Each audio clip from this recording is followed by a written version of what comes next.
अब मैं इस दुनिया में बेहद अकेली थी। कहने को तो कई रिश्तेदार हैं, लेकिन माता पिता के बिना जीवन अधूरा सा रह ही जाता है, चाहे दुनिया लाख समझा दे। मेरा नाम आंचल है। मेरी प्यारी मम्मी मुझे बिट्टो कहकर बुलाती थी, लेकिन यह आवाज़ अब नहीं सुनाई देती। माँ के जाने के बाद मुझे ऐसा लगा जैसे मैं दुनिया में बिल्कुल अकेली रह गई हूँ। माँ थी तो मुझे अपने चारों ओर एक सुरक्षा कवच सा प्रतीत होता था। शाम को जब तक मैं ऑफिस से ना लौटती, उनकी सूनी आंखें मुझे खोजती रहती और मुझे देखकर अपना सारा प्यार उड़ेल देती। मैं भी माँ को सारे दिन के कार्यक्रमों को बताकर अपना जी हल्का कर लेती। ऑफिस में अपनी पद प्रतिष्ठा बनाए रखने के लिए मुझे एक चेहरा ओढ़ना पड़ता था, पर घर में तो मैं माँ की बच्ची थी, हट भी करती और प्यार भी। पर अब मैं बिल्कुल अकेली पड़ गई थी। कुछ दिन बाद ऑफिस के केबिन में बैठकर मैं सामने दीवार पर देखने लगी तो मन में ख्याल आया कि पापा के फ़ोटो के साथ माँ की भी फ़ोटो लगा दूँ। इतने में दरवाज़ा खोलकर मेरे निजी सचिव ने आकर बताया कि कुछ ज़रूरी कागज़ पर साइन करने हैं, जो टेबल पर ही रखे हैं। निशांति जी, मेरी मानसिक हालत अभी ठीक नहीं है। मैं अभी कोई भी निर्णय नहीं ले सकती। अभी तो माँ को गुजरे 4 दिन भी नहीं हुए हैं। और इतना कहकर मैं भावुक हो गई। सॉरी मैडम, मुझे इस समय ऐसा नहीं कहना चाहिए था, कहकर वो वापस जाने लगी। निशांत जी, 1 मिनट, कहकर मैंने उन्हें रोका और पूछा, अच्छा, ब्रांच मैनेजर का इंटरव्यू कब है? मैडम, चेयरमैन साहब खुद इस इंटरव्यू में बैठना चाहते हैं। आप कोई भी डेट, मेरा मतलब है जब भी आप कहेंगी मैं उन्हें बता दूंगा, कहकर निशांत जी चले गए। हमारी मल्टीनेशनल कंपनी देश की 5 बड़ी ब्रांचों के लिए कुशल मैनेजर रखना चाहती थी। 6 महीने से चल रहे ये महत्वपूर्ण इंटरव्यू अब निर्णयात्मक दौर में थे। उनका वार्षिक पैकेज भी 10 लाख रुपए था, यानी मुझसे आधा। चेयरमैन को तो इस इंटरव्यू में आना ही चाहिए। मैं अनमने और भारी मन से एक एक पत्र देखने लगी। मन कहीं भी टिक नहीं रहा था। माँ की भोली सूरत बार बार आंखों के सामने तैर जाती। मैंने सारी फाइलें बंद कर दी और अपने सचिव को बताकर घर चली आई। रिश्तेदार, सगे संबंधी सब एक एक करके जा चुके थे। घर की मेड अपना काम समेटकर टीवी देख रही थी। शायद उसे इसका एहसास नहीं था कि मैं घर जल्दी आ जाऊंगी। उसे टीवी के पास बैठी देखकर मैं एकदम झल्ला गई और अपना सारा गुस्सा उस पर ही उतार दिया। फिर निढाल होकर पलंग पर पसर गई। थोड़ी देर में वो चाय बनाकर ले आई। मुझे इस समय सचमुच चाय की ही ज़रूरत थी। वह चाय मेज पर रख कर बोली, मेम साहब, आप ही बताइए, मैं सारा दिन यहाँ अकेली क्या करूँ?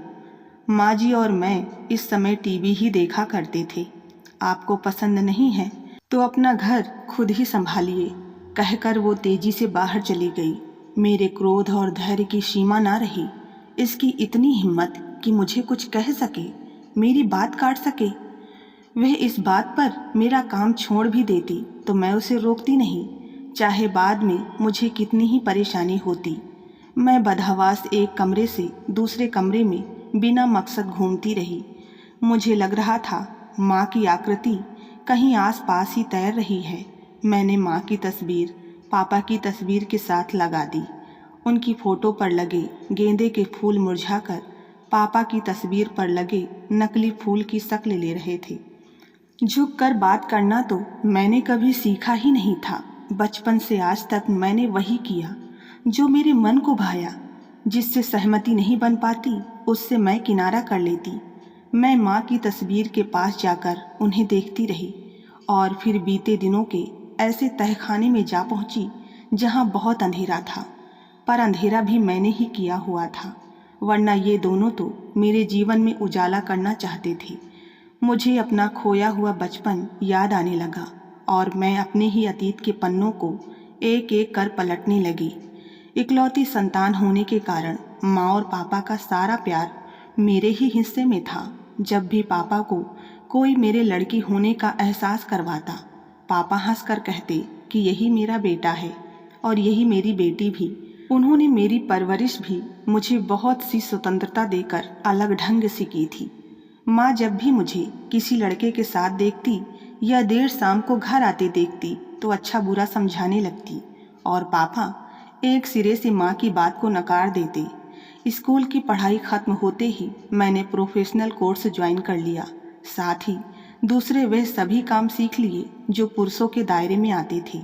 मैं किसी भी तरह खुद को लड़कों से कम नहीं समझती और ना ही उनको अपने ऊपर हावी होने देती थी। मेरे इस दबंग और अक्खड़ स्वभाव के कारण कई लड़के तो मेरे पास आने से भी डरते थे। एक बार मैं कॉलेज टीम के साथ टेबल टेनिस का मैच खेलने सहारनपुर गई थी।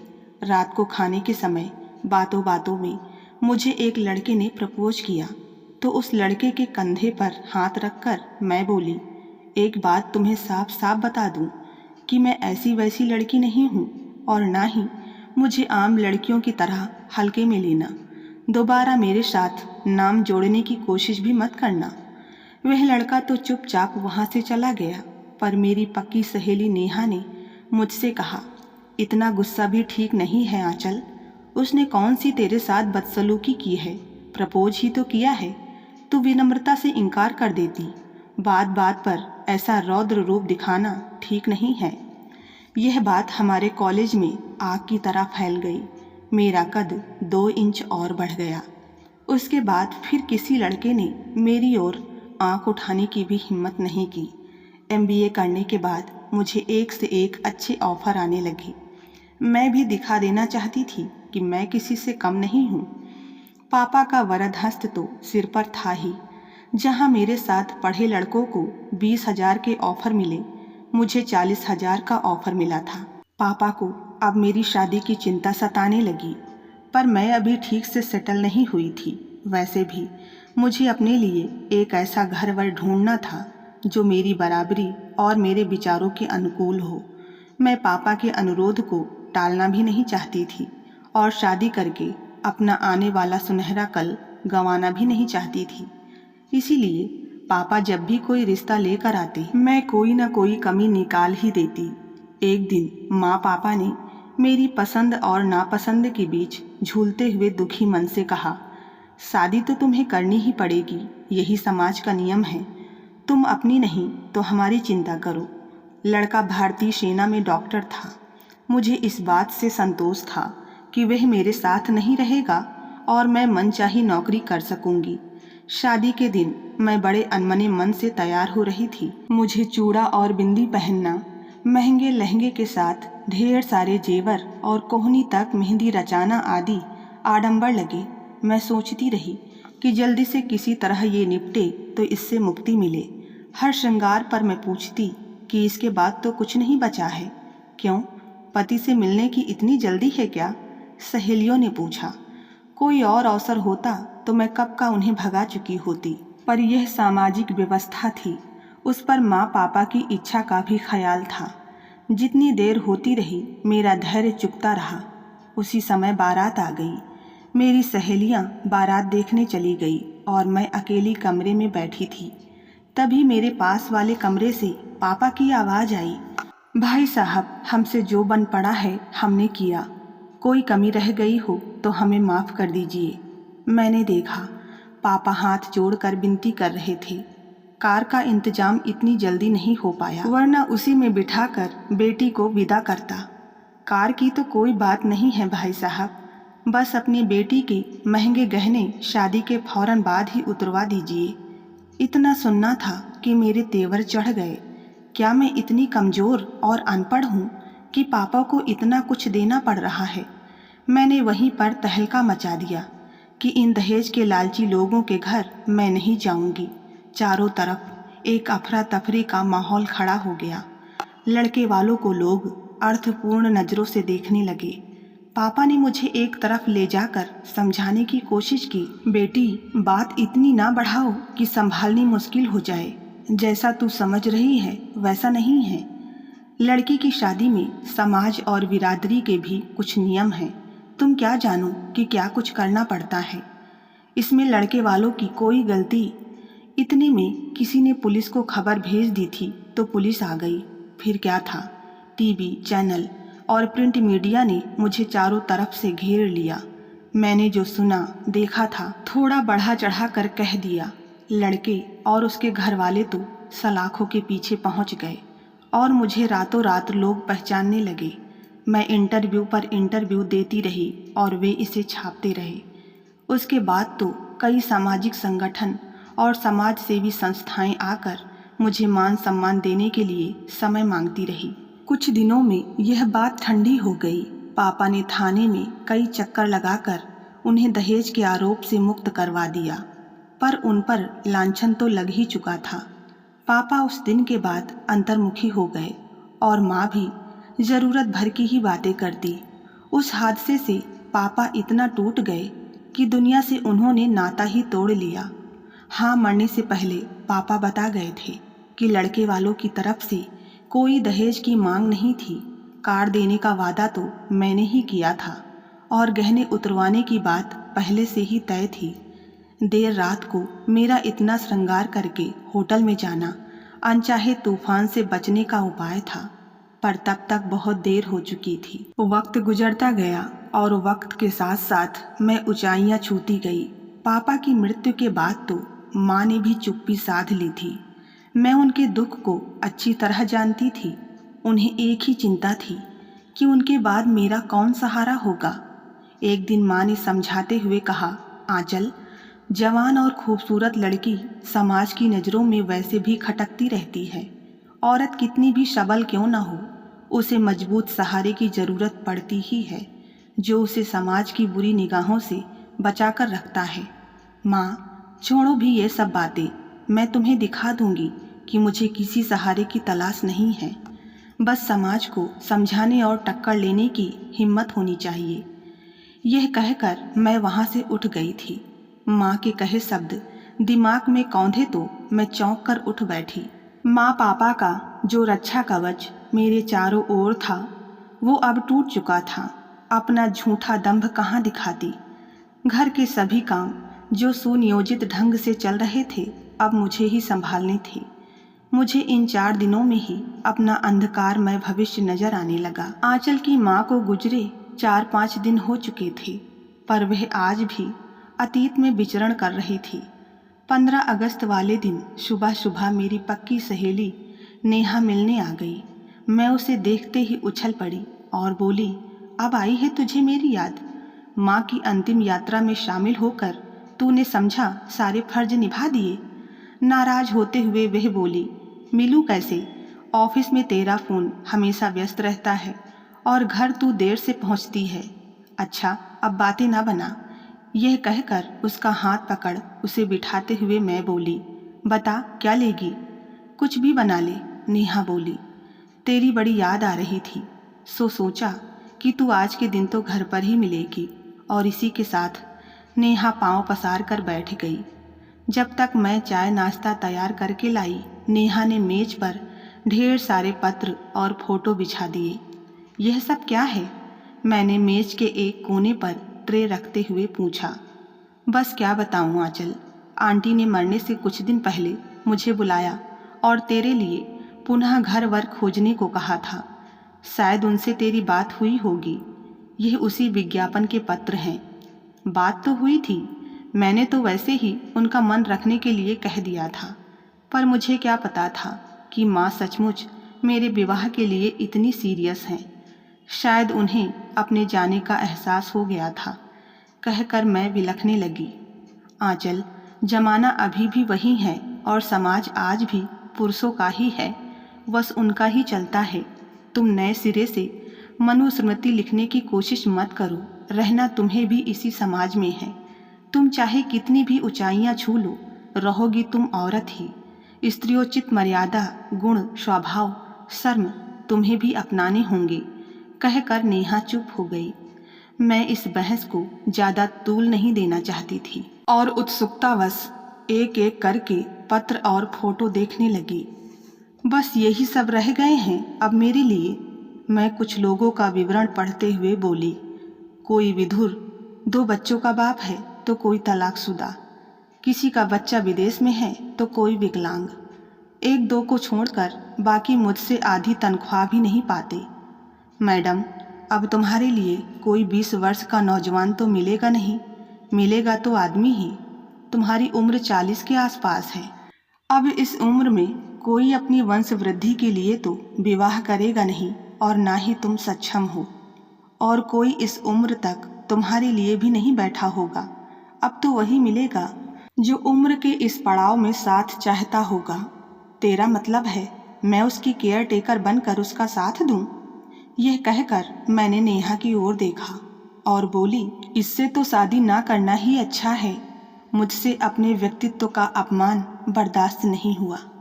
नेहा मेरी तरफ देख कर बोली, तब भी तुम में यही गुरूर था जो आज है। आज तो फिर भी तुम्हारे पास 10-12 रिश्ते हैं, और देर करोगी तो 50 साल का ही मिलेगा। जवानी का सारा सुख तो तुमने दांव पर लगा ही दिया है। मातृत्व सुख क्या होता है तुम्हें एहसास ही नहीं। जिम्मेदारियों से मुक्त होना चाहती थी ना, अब कोई जिम्मेदारी नहीं मिलेगी सिवा इसके कि उसका हाथ पकड़कर तुम सड़क पार कराओगी। चाय खत्म करते हुए नेहा ने कहना जारी रखा, शायद इसीलिए पुराने लोग जल्द से जल्द बच्चों की शादी कर दिया करते थे। लड़की आसानी से उस परिवार में ढल जाती थी।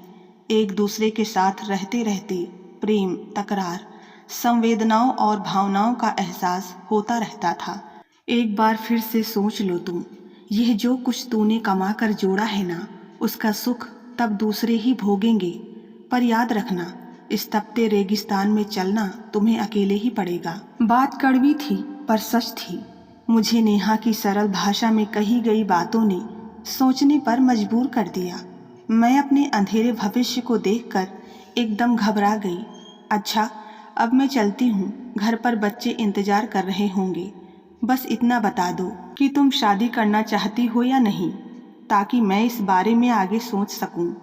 आंटी मुझे यह काम सौंप गई थी, इसलिए मैं तुम्हें समझाने चली आई। माँ की इच्छा और नेहा के तर्क के आगे मैं एकदम बौनी पड़ गई और मैंने उसकी बात मान ली। जाते जाते नेहा बोल गई, देखो तुम दिन भर बैठकर फिर से सारे पत्र पढ़ लो, समझ में आता है तो ठीक, नहीं तो नया विज्ञापन दे देती हूँ। मैं शाम को आती हूँ, फिर पता नहीं तुम्हें कब फुर्सत मिले। शाम को नेहा के आने से पहले मैंने सारे पत्र पढ़े। जैसा वर मुझे चाहिए था उनमें वैसा कोई नहीं मिला। मैं विरोधाभास के समुद्र में तैरती रही। माँ पापा की इच्छा का ध्यान रखते हुए मैंने 2-3 बायोडाटा अलग रख लिए। ठीक 6 बजे नेहा आ गई। अपने साथ आए एक व्यक्ति का परिचय करवाते हुए बोली, यह अनिल रायजादा हैं। यह मेरे परिचित भी हैं और मैरिज काउंसलर भी। मैंने सोचा इन्हें साथ लेती चलूं, ताकि तुम्हारे मन में कोई शंका हो तो निवारण कर लोगी। उनके लिए झट से चाय बनाकर मैं वहीं पास ही बैठ गई। आंचल, मैंने इनको तुम्हारे बारे में सब कुछ बता दिया है। अब तुम बिना झिझक इनसे बात कर सकती हो। नेहा मुझे देखते हुए बोली, इनमें से कोई तुम्हें पसंद आया क्या? मैंने अपने चुने हुए पेपर उनके सामने रख दिए। अनिल जी ने पेपर से देखते हुए पूछा, मैम, क्या आप साफ साफ बता सकती हैं कि अब आप शादी क्यों करना चाहती हैं? यह कैसा बेहुदा सवाल है, मैंने चिढ़कर कहा। मेरी आवाज़ में रोष स्पष्ट था। यही तो अहम प्रश्न है आंचल जी। उनकी अनुभवी नज़रों ने मुझे चीर कर रख दिया। शायद इसलिए कि माँ चाहती थी, या शायद समाज मुझे भेद भरी नज़रों से ना देखे इसलिए, या शायद मुझे सहारे की ज़रूरत हो। मैंने अपने आप से ही प्रश्न किया। मैं मन ही मन उचित शब्दों को तलाशती रही, फिर बोली, मुझे लगता है मैं बहुत अकेली जी ली। अब कदम जिस उम्र की ओर बढ़ रहे हैं, शायद मैं अकेली ना चल सकूं।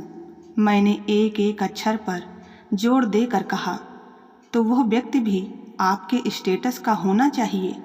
मिस्टर अनिल रायजादा ने फिर से सवाल उछाला। प्रश्न जितना सरल, समाधान उतना ही कठिन।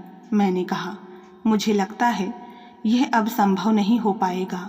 उम्र, जाति, बंधन, स्टेटस, धन, ऐश्वर्य की अब मुझे कोई चाहत नहीं है।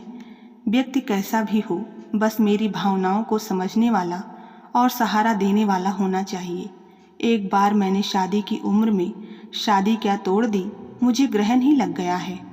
कभी पापा का सहारा तो कभी माँ की गोद, और एक एक करके सभी संबंध टूटते चले गए। आज मैं बिल्कुल अकेली खड़ी हूँ, कहकर मैं सुबकने लगी। मेरा सारा दुख आंखों के रास्ते बाहर निकल गया। हमारे बीच एक गहरी चुप्पी छा गई। आंचल, नेहा ने मेरे पास आकर मेरे गाल थपथपाए और कहने लगी, अनिल वही व्यक्ति हैं जिसकी शादी वर्षों पहले तुमसे हो रही थी। तुम्हारे झूठे लांछन की वजह से ना इनकी शादी हो पाई और ना ही तुमने की। मैंने तुमसे झूठ बोला कि यह मेरे जानने वाले हैं। विज्ञापन के उत्तर में इनका भी एक पत्र आया था जो मैंने संभाल कर रख लिया था। तुमसे सब कुछ सुनने के बाद ही मैंने इनसे तुम्हारे बारे में बात की है। इनके मन में अब भी तुम्हारे प्रति रोष था, किंतु मैंने इन्हें सब कुछ बता दिया है। बाकी तुम दोनों बात कर लो। यह सुनते ही मेरी सांसें ठहर गई, जैसे मैं सबके सामने अपराधी हो गई हूँ। मेरी जबान ने अब मेरा साथ छोड़ दिया। मैं बेहद परेशान हो गई थी। अपने पर काबू पाने में मुझे कुछ समय लगा। फिर मैं बोली, मुझ में अब इतनी हिम्मत नहीं है कि इनसे नज़रें भी मिला सकूं। पहले ही मैंने इनका जीवन बर्बाद कर दिया। मुझे जब तक इनके बारे में पता चला तब तक बहुत देर हो चुकी थी। यदि यह मुझे स्वीकार कर ली तो इनका मुझ पर बड़ा एहसान होगा। मैं वादा करती हूँ कि ताउम्र इनकी हमराही बनकर इनकी सेवा करूँगी। बस यह सिर्फ एक बार मुझे माफ़ कर दें। क्या तुम मेरे लिए नौकरी छोड़ सकती हो? अनिल जी ने पूछा।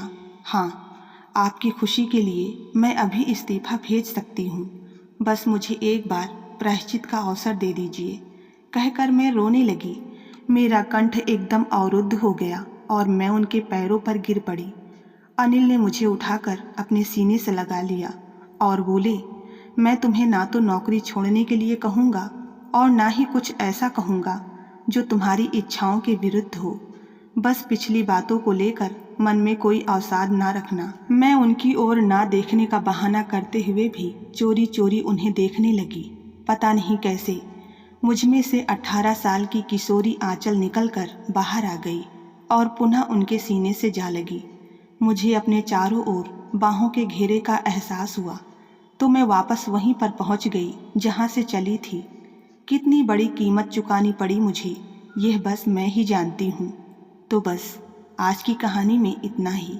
कहानी पसंद आई हो तो वीडियो को लाइक करें और चैनल पर नए हैं तो सब्सक्राइब करना ना भूलें।